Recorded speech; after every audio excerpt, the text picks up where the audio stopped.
So talking about Louisiana Tech, yesterday Joe Lenardi came out with a new bracketology prediction, and Louisiana Tech, according to Joe, is the one that he predicts to come out of Conference USA. So right now they're projected to be in the tournament, and they're a team that it's one of the older teams in the country, and that they're averaging 20.64 years of age.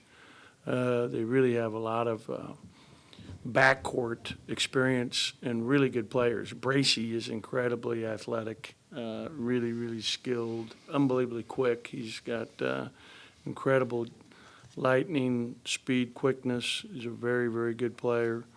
Archibald, who played very well in that Indiana game, is a very good player, can really shoot it. I love the kid, Ledoux, who's a transfer from McNeese State, who's a very good three-point shooter and shot it well, 37% on a ton of attempts. This is his first year at Louisiana Tech. Derek Jean is another very experienced, strong, physical guard. So they've got a number of good players, and if you watch like their Creighton game, which I watched, I mean, it's a three-point game with 6 minutes to go on the road in front of 14,000 people, and they're good. They're tough.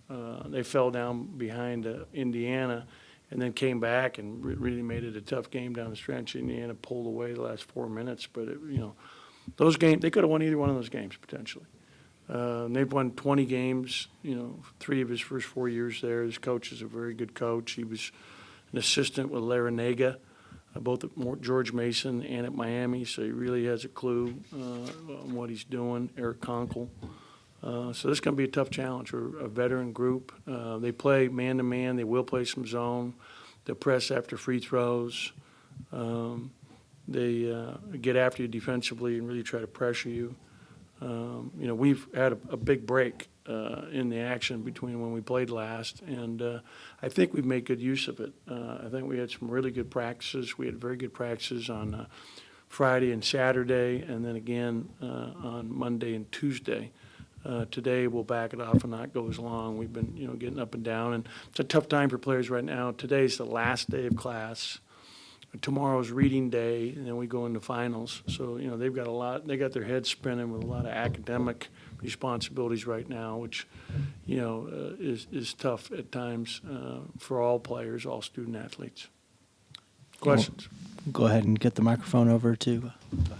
Ben, you have 5 players averaging double figures right now. Have you been pretty pleased with how balanced the scoring output has been the first 7 games? Yeah, I think anytime you have a good team, you have balance in your scoring, and my past suggests that. When you look at the really best teams I've ever coached, they've always had 4 or 5 guys that are in double figures, and I love that. I mean, any one of them can go off at any time. DJ Stewart, for example, is really he and Iverson are really growing. They're the kids that are having a lot of growth right now because it's their first year. And like yesterday in practice, DJ was fantastic. It was Iverson's birthday yesterday.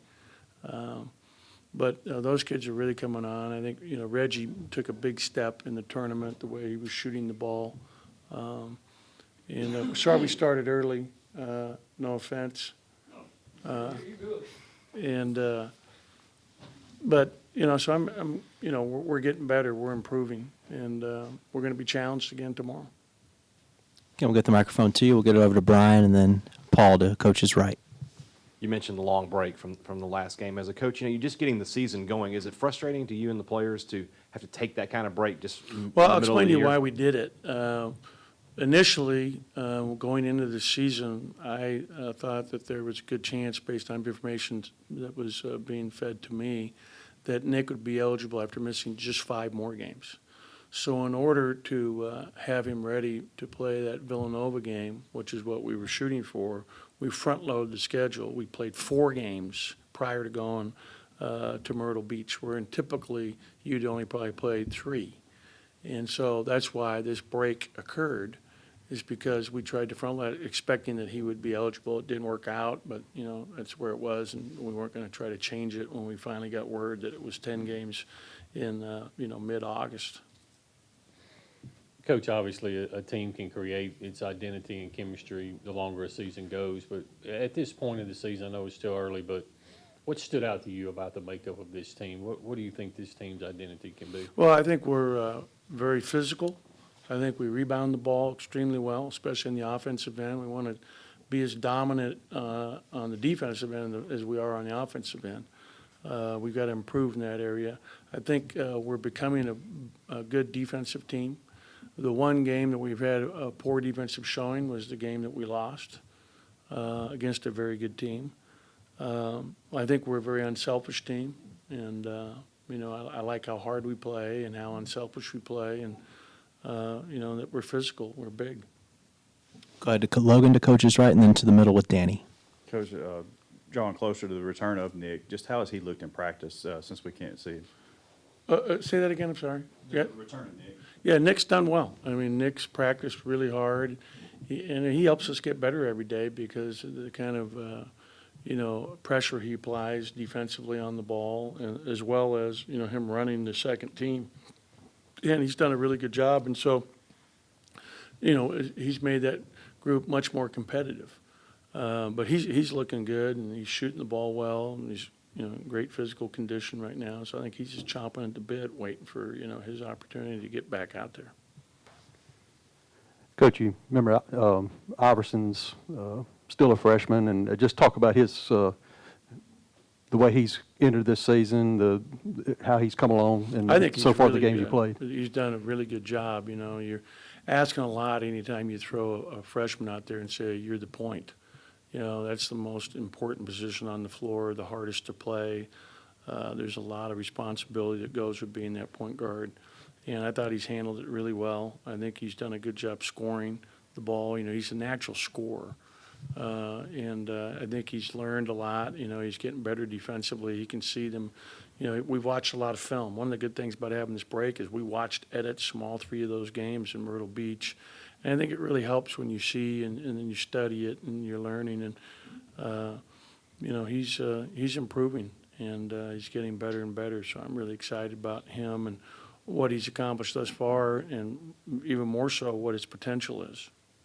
We'll go back to Garrick to coach's left. And Been a good number of SEC teams have been upset at home so far throughout the non-conference. Do you think that might have a big picture effect on how many league teams get in at the end of the year to the tournament? Well, of course, it's not good for our conference, but, Lenardi had us with 7 teams in based on yesterday's bracketology. Now, obviously, it's early and it's not. Bottom line is I think our league has a lot of respect nationally, and I think we've got some really good teams and programs. I think everybody's going to get better. And it's not just our league. I mean, I did see where Duke got beat at home, and I saw where someone else really good. Who was the other big upset that got beat? Who was it? There was somebody else that got beat at home like that, that you would never expect it. It happens. anything else for Coach before we let him go? Did you Okay. want to mention that? Yeah, one thing, if you guys could mention this in terms of the game tomorrow, tomorrow, if you bring a canned good or a box of cereal, and I'm sure that Matt can give you a copy of this, you get into the game free. And what this food is for, it goes to the students, and it's given to students that are in need here at Mississippi State.